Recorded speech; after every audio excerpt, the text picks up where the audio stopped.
요즘은 어떤 광물이나 금속을 두고 미래의 소재라고 부르는 게 유행이죠. 물론 어떤 의미에서는 인간을 포함해 지금 이 세상에 존재하는 모든 것들이 성질이나 상태, 역할을 바꿔가며 미래의 일부가 되어가고 있지만요. 여러분 안녕하세요? 그런데 그 자체의 성질만 놓고 보면 어느 것에도 딱 들어맞지 않는데도 유리가 될 수도 있고 초강력 자석이 될 수도 있고 레이저가 될 수도 있으며 심지어 뉴럴 네트워크까지 될 수 있는 금속이 있다면 어떨 것 같으세요? 흥미가 생기시나요? 토픽에 오신 것을 환영합니다. 그럼 시작해보겠습니다.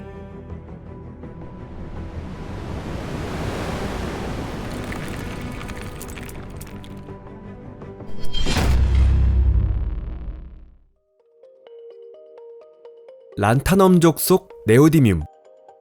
어쩌면 지금까지 이 원소 이름조차 들어본 적 없다는 분들도 많지 않을까요? 하지만 스스로를 무지하다고 탓할 필요는 전혀 없습니다. 오히려 세상에서는 네오디뮴을 모르는 사람이 더 많은 쪽에 속하니까요.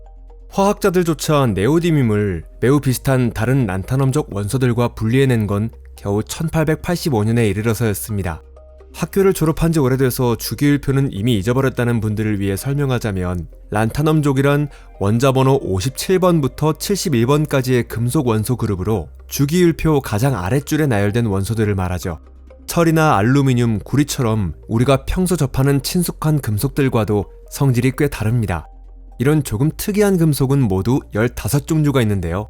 여기에 이 15종류의 란타넘족 원소에 스칸듐과 이트리움까지 더하면 히토리우 원소 또는 간단히 히토리우라고 불리는 그룹이 됩니다. 지금 세계 정치에서 큰 소란과 갈등의 불씨가 되고 있는 자원이죠. 이야기가 조금 옆길로 샜네요. 자, 그럼 란타넘족이라는 이름은 고대 그리스어의 숨다라는 말에서 유래했습니다. 란타넘족, 그리고 네오디뮴이 쉽게 발견되지 않는 존재라는 점을 이보다 더 알기 쉽게 표현한 이름도 없을 거예요.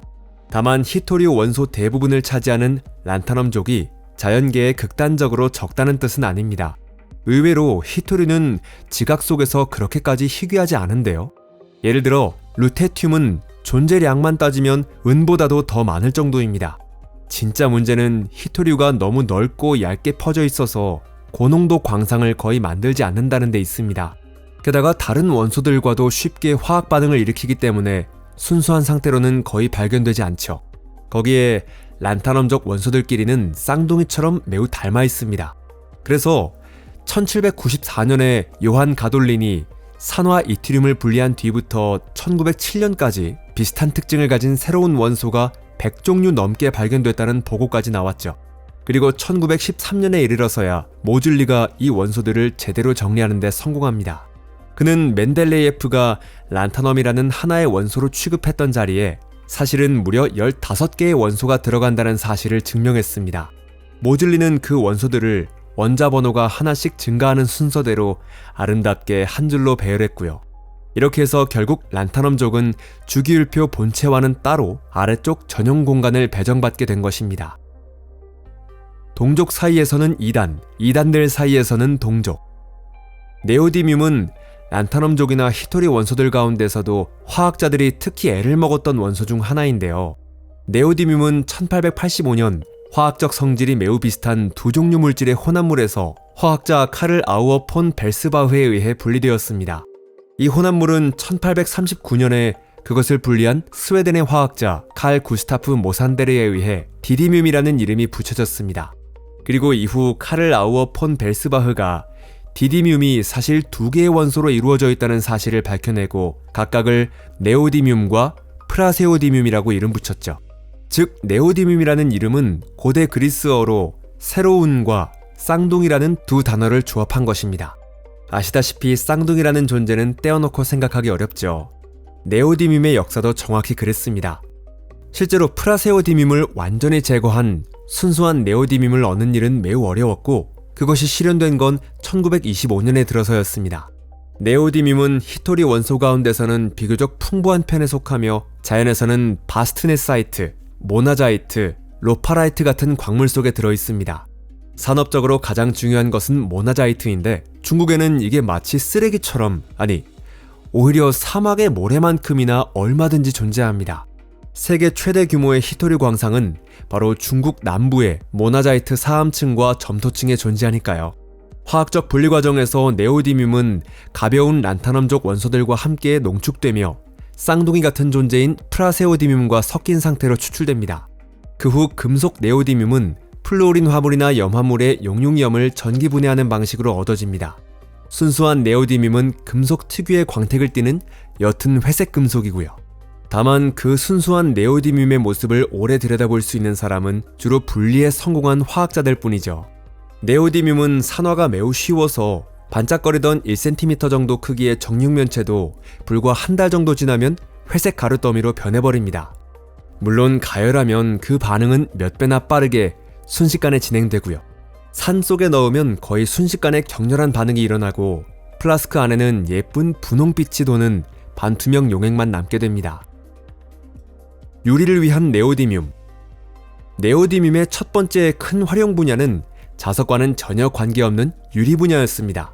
이미 20세기 전반에는 산화 네오디뮴을 첨가하면 유리에 특수한 광학적 특성이 생긴다는 사실이 알려져 있었고요. 네오디뮴이 들어간 유리는 식기류 등의 인기가 많았던 분홍빛이 도는 보라색을 띠게 되었고, 유리 내부의 네오디뮴 이온은 특정 파장의 빛을 흡수하는 성질도 가지고 있었습니다. 그 결과 다른 색이 보이는 방식까지 달라집니다. 즉, 어떤 색은 약해지고 반대로 다른 색은 더 선명하게 또는 더 또렷하게 보이게 되는 거죠. 네오디뮴 유리는 노란색 영역과 자외선 영역을 잘 흡수해서 사진 촬영부터 천문학까지 다양한 분야에서 매우 귀하게 쓰였습니다. 네오디뮴 유리를 사용한 안경은 평상시 사용하는 선글라스로는 물론이고 유리공예 장인부터 용접공까지 많은 직업군에서도 활용되었죠. 그리고 제2차 세계대전 당시에는 독일 공군 조종사용 고글에도 네오디뮴 유리가 사용됐습니다. 덕분에 대비가 높아지고 노란 계열의 눈부심도 줄어들어 적기를 더 쉽게 발견할 수 있었던 것입니다. 연합군 에이스 파일럿들과 비교했을 때 독일인 파일럿들의 격추수가 믿기 어려울 정도로 많았던 비밀은 바로 이 네오디뮴 유리로 만든 특수 고글에 있었고, 상대보다 먼저 적기를 발견할 수 있었기 때문이라는 전설까지 있을 정도죠. 물론 이 고글이 어느 정도 효과가 있었다는 점은 틀림없겠지만 그 영향을 과대평가할 생각은 없습니다. 네오디뮴의 광학 분야 활약은 여기서 끝나지 않는데요. 레이저가 발명된 지 얼마 지나지 않아 이트륨 알루미늄 가넷 같은 광학 재료에 네오디뮴을 첨가하면 적외선 영역에서 발진하는 레이저를 만들 수 있다는 사실이 밝혀졌습니다.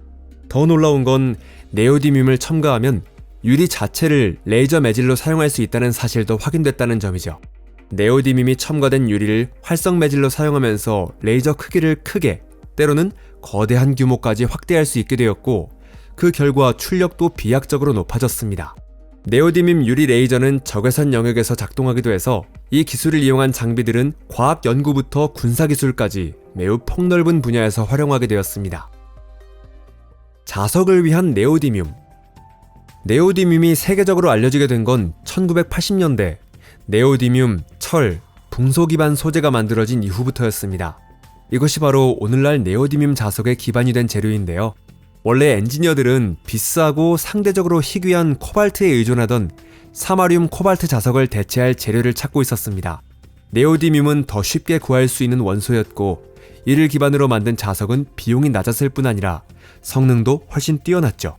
네오디뮴 자석의 가장 큰 특징은 작은 크기임에도 매우 강한 자력을 가진다는 점입니다. 덕분에 전자기기와 전기기계를 더욱 소형화할 수 있게 됐죠. 지금은 네오디뮴 자석이 컴퓨터 하드디스크, 이어폰, 마이크, 스피커, 전동모터, 발전기, 의료기기, 산업 자동화 장비까지 정말 온갖 곳에서 사용되고 있습니다. 로봇공학, 드론, 전기차에도 없어서는 안 될 존재가 됐고, 대형 풍력 발전기 가운데에는 수백 킬로그램에 달하는 히토류 자석을 탑재한 것까지 있죠.